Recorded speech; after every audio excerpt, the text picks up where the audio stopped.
I gave them my old car when they needed one. A year later, I asked for a ride to my doctor. My daughter-in-law said, "We have plans. Just take the bus like everyone else." My son told me not to guilt trip her. I didn't say a word. I just opened the glove box and took back what I never removed from the title. I'm 67 years old. Widowed. I live by myself in a quiet neighborhood in Olympia, Washington. My husband passed away 9 years ago. Since then, it's just been me. I try not to bother anyone. I cook my meals, tend to my garden, go for short walks when my legs allow. I don't like asking for help unless I really need it. My son, Aaron, is 35. He and his wife, Shelby, got married 6 years ago. They've got 2 little boys, ages 4 and 2. Cute kids. Full of energy. I love them, but I'm not very involved. That's mostly Shelby's doing. She's never liked me much. I'm not even sure why. Maybe I talk too much. Maybe I don't. I don't know. She just keeps her distance. Cold eyes, short answers. Acts like I'm a chore. Aaron used to be different. He used to call, used to check in. But over time, he started talking more like her. Using her words. Her tone. Defending her even when she was being rude. A year ago, they hit a rough patch. Aaron's car died. Engine failure or something expensive like that. They were down to one car, Shelby's little hatchback. She hated it. Said it was falling apart. Said they were struggling. Aaron called me one night. Said they were looking into a loan but didn't qualify. Shelby needed a car to take the boys to daycare and run errands. He asked if I knew anyone selling a used one for cheap. I didn't even hesitate. I told him I had my old Camry sitting in the garage. 2009 model. Still in great shape. I'd driven it for years before I bought my newer one. Only reason I stopped using it was because the hybrid was better on gas. But the Camry still ran smooth. Regular oil changes. New tires. Always kept clean. I said they could have it. Aaron was surprised. He even said, "Are you sure?" I said yes. No payments. No catch. When they came to get it, Shelby barely spoke to me. She didn't even look at the car before sliding into the driver's seat like she already owned it. Aaron handed me a small potted plant as a thank you gift. It was dying by the time I threw it out 2 weeks later. I handed them the keys. But what I didn't hand over was the signed title. I had it, but I never gave it to them. I meant to. At first. But I got busy, and they never followed up. I figured if they really wanted it official, they'd ask. They never did. Months passed. I forgot about it. The car was still mine. On paper. Technically, legally, fully, mine. Over the year, I saw photos of them on trips. Pumpkin patches, beach drives, even Christmas tree farms. All with the Camry in the background. Shelby once posted, "Love our family car." No mention of where it came from. No credit. Not even a thanks to my mother-in-law. But I stayed quiet. I wasn't looking for praise. Then this spring, I started feeling dizzy more often. My Meniere's was flaring. I had an appointment scheduled with my doctor. I knew I shouldn't drive. I felt lightheaded just standing up. So I called Aaron. Just asked if they could give me a ride. It would have taken maybe 20 to 30 minutes out of their day. I heard Shelby's voice in the background. "We have plans, Barbara. Just take the bus like everyone else." She said my name like it was a curse word. Aaron didn't say much.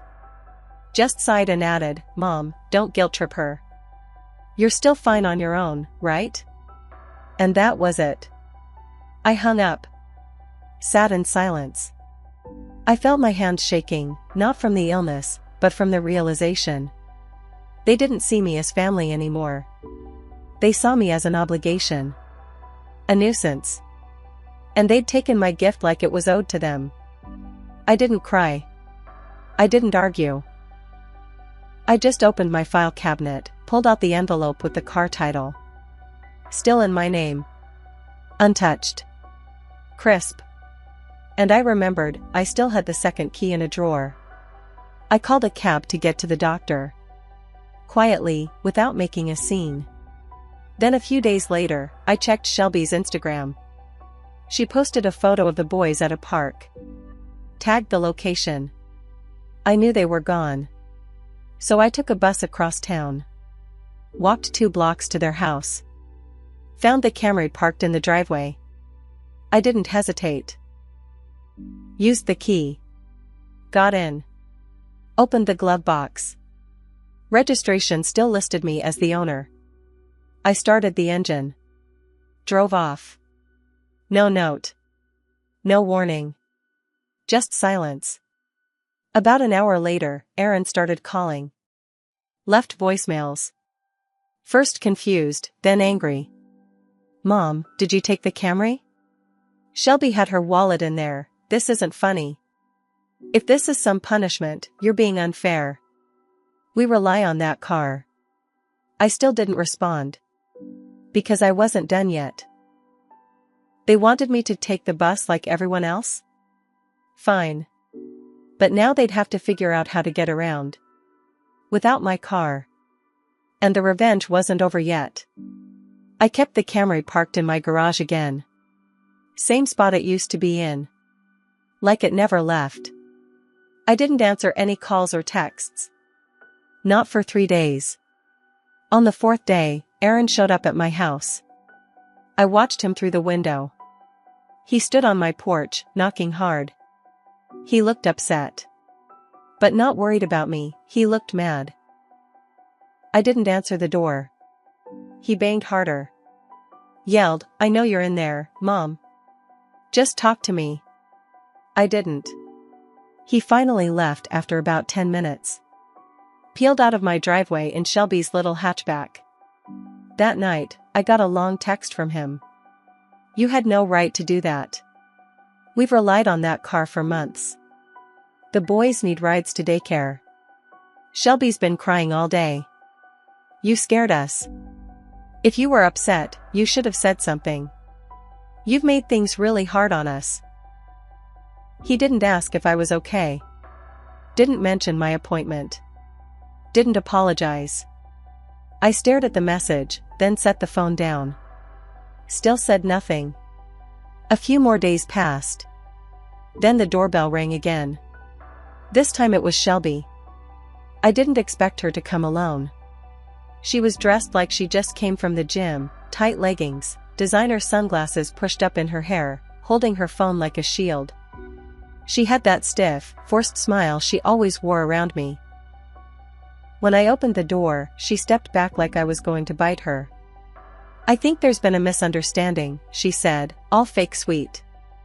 I didn't say anything. She kept going. We're just really confused. 1 minute everything's fine, the next the car's gone. You can't just do that, Barbara. I folded my arms. It's my car. She blinked. No, it was your car. You gave it to us. I walked back into the house. Left the door open just enough so she had to follow. I pulled the title out from the drawer and set it on the counter. Her eyes locked on it. She looked like she swallowed something sour. I never signed it over, I said. Never changed it at the DMV. So, no. It's not yours. It's still mine. You said we could have it. I said you could. I didn't say you did. Her jaw clenched. She looked around my house like she wanted to scream but didn't know where to aim it. This is really petty, she muttered. You're punishing us because we couldn't drive you once? I stared at her. You told me to take the bus. I didn't mean it like that. You did. There was silence. Then she snapped. You know what? Fine. Keep your old junk car. We don't need it. Aaron's getting a company car next month anyway. I could tell that was a lie. She stormed out, slammed the door so hard it rattled. I stood there for a while. Heart racing. Not from fear, but from release. She'd always been cold. But now I knew how far she'd go. And Aaron? He stayed silent after that. Didn't call. Didn't visit. Nothing. Until the letter arrived.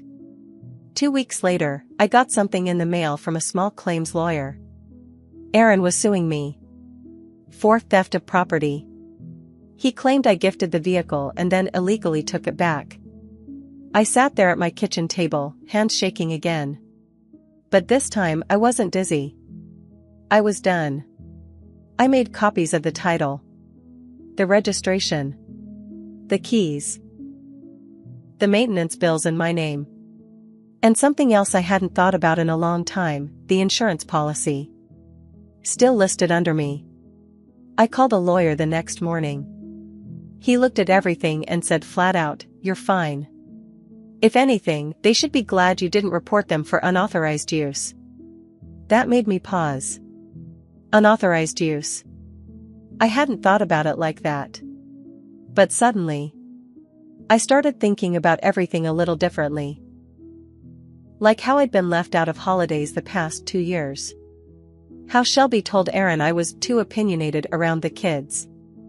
How he never invited me to the boys' birthdays anymore, just sent a picture afterward. How every time I gave something, money, clothes, gifts, it was expected, not appreciated.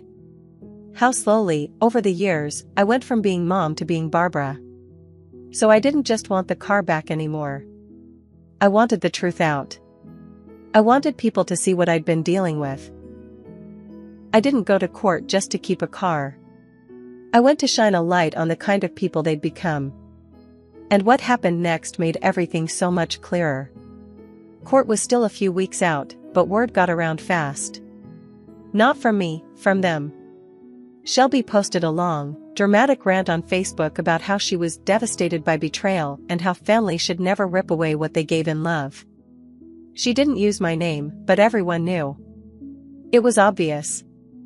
A few of their friends started chiming in. People I barely knew. People I'd maybe met once at a barbecue.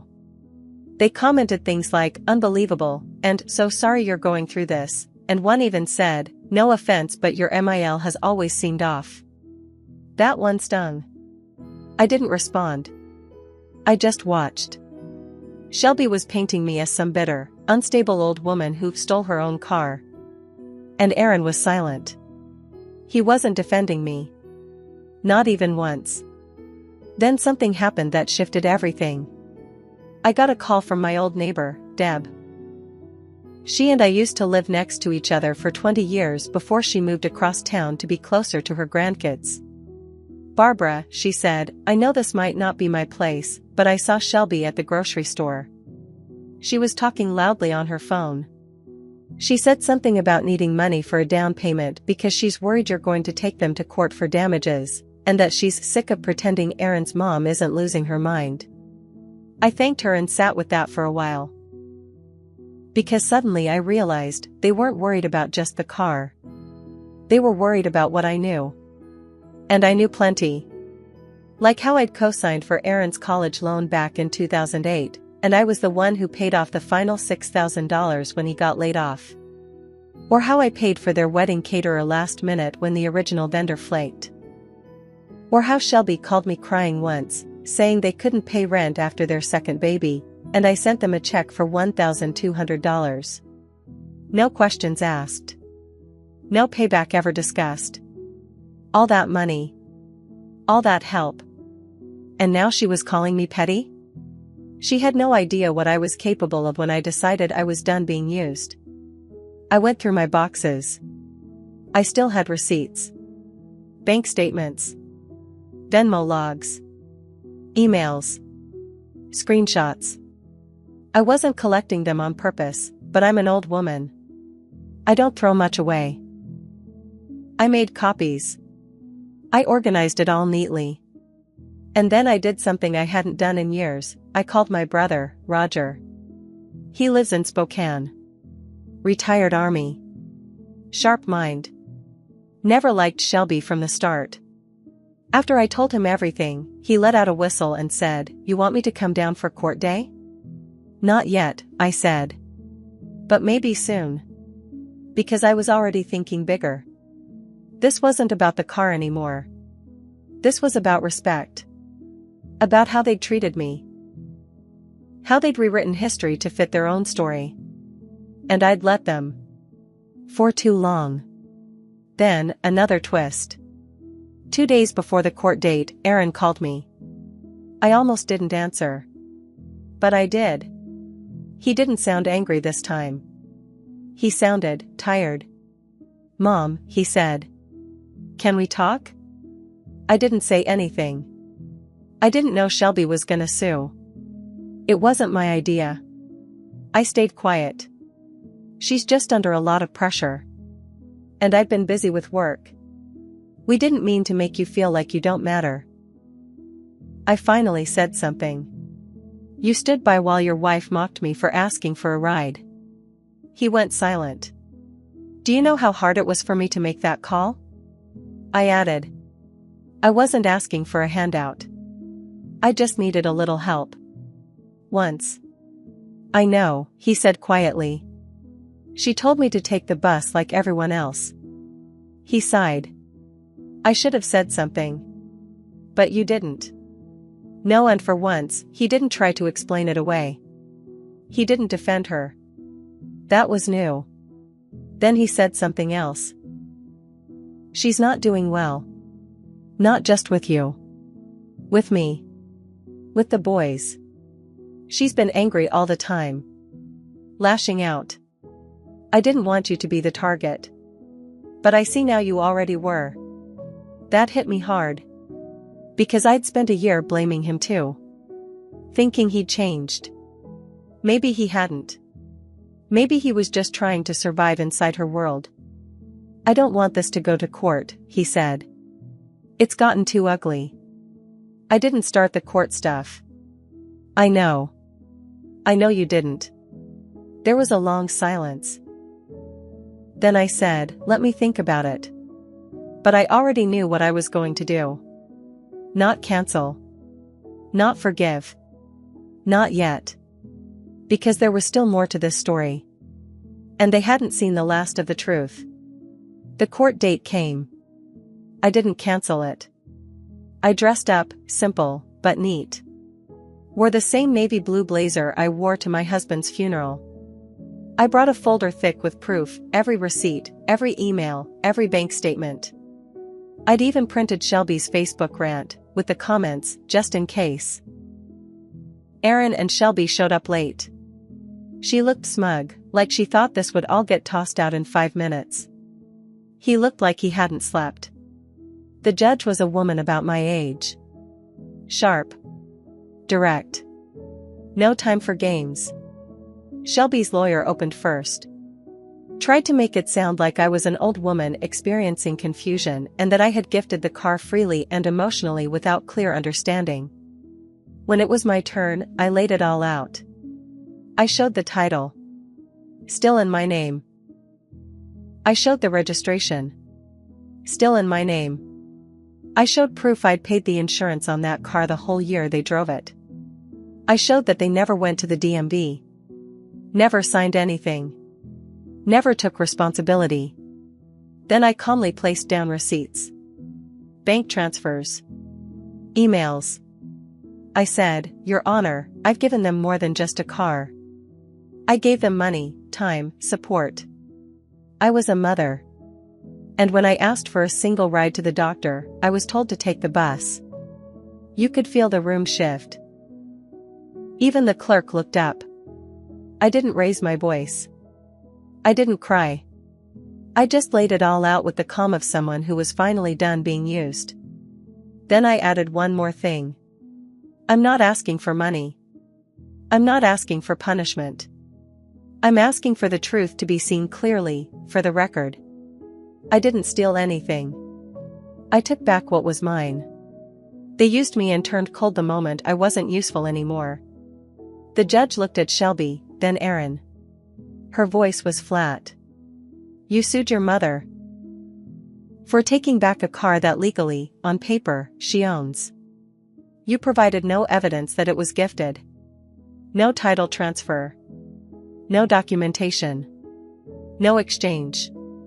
Do you have anything else to offer? Shelby opened her mouth, then shut it. Aaron just looked down. The judge dismissed the case. Said I was within my rights. Shelby stormed out. She didn't even look at me. Aaron stayed behind. He walked up slowly. Looked me in the eye. I'm sorry, Mom. It sounded real. But it wasn't enough. Not anymore. I hope you find your way, I said. But I'm not going to be part of your life until you understand what family really means. He nodded. I could see his eyes water. But I didn't hug him. I walked out with my folder. The wind was cool, the sky gray. I felt calm. But the story wasn't quite over yet. A week later, I got a message on Facebook from one of Shelby's old friends. Someone I barely knew. It said, Hi Barbara. I just wanted to say I saw how Shelby tried to paint you. I'm sorry. She's done this before, to her own sister. You didn't deserve that. Good for you for standing up for yourself. And that's when it all started to unravel, for them. Shelby had burned more bridges than I knew. Word got around. People started pulling away. She lost a client. She runs a little design business from home. Her posts stopped getting likes. Her friends stopped commenting. I even heard from a cousin on Aaron's side. Said Shelby's parents were embarrassed by the lawsuit and told her to back off. Then, 2 months later, Aaron showed up on my porch again. This time, he looked different. Tired. But not angry. Not defensive. He had both boys with him. He asked if I'd be willing to talk. I didn't say yes. But I opened the door. We sat in the living room while the boys played with blocks on the floor. He told me he'd moved out. Said things had gotten worse with Shelby. The lawsuit had been the breaking point. She'd screamed at him for not defending her hard enough. Started accusing him of taking my side. He said she blamed everyone but herself. And when he tried to make peace, she told him to go live with your mommy then. So he did. He packed a bag. Took the boys. Left her. She didn't fight him. She was too proud to beg.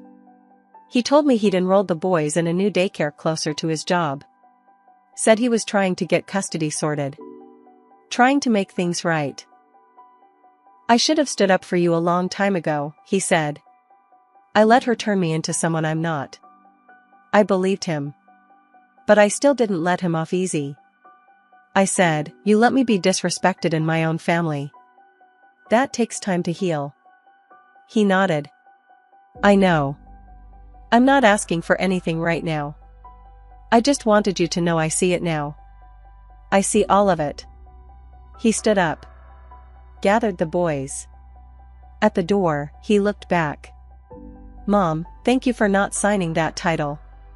I gave a small smile. Sometimes not doing something says more than doing it. He laughed a little. Then they left. That was 6 months ago. Since then, we've slowly rebuilt. He comes over for dinner every Thursday. He brings the boys. They play in the backyard. One of them calls me Nana now without being told to.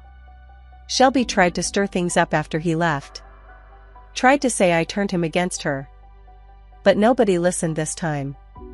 She ended up having to sell her design gear online. Moved in with her sister. Lost most of her social circle. Me? I still drive the Camry. Runs like a dream.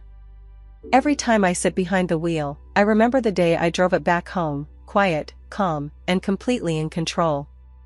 And I remind myself of one thing, I may be older. I may be quiet. But I am not someone you can use, discard, and expect to keep moving like nothing happened. I don't make scenes. I make endings.